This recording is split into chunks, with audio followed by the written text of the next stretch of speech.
ఇచ్చారు, కట్టుకున్నారు రేకులతో. ఇప్పుడు చూస్తే ఇల్లు మొత్తం ధ్వంసం అయిపోయింది. అసలు చూద్దామన్నా అసలు ఇల్లు లాగా లేదన్న. మంచిగా కష్టపడి నీడని ఏర్పాటు చేసుకున్న వీరికి ఇల్లు చూడండి ఎలా అయిపోయింది. చాలా దారుణం. వాళ్ళ పొద్దున్న నుంచి ఎన్ని గాథలు మనం వింటూ ఉన్నాం.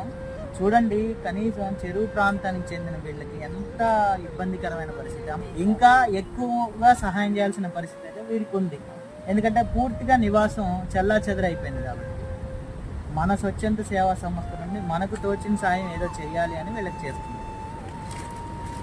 మన వీడియో చూస్తున్న ప్రతి ఒక్కరూ వీరికి ఎంతో కొంత సహాయం చేస్తే మళ్ళీ వాళ్ళు నివాసాన్ని ఏర్పరచుకోవడానికి ఎంతో సాయంగా ఉంటుంది. నిజంగా మీకు తోచిన సాయం చేస్తారని మనస్ఫూర్తిగా కోరుకుంటున్నాను. వీడియోస్ కనుక నచ్చితే ఇలానే లైక్ చేయండి, షేర్ చేయండి, సబ్స్క్రైబ్ చేయండి. తప్పకుండా ఇంకొకరికి హెల్ప్ చేయండి. ఆ ట్రస్ట్కి సహాయం చేయండి. అందరికీ నమస్తే.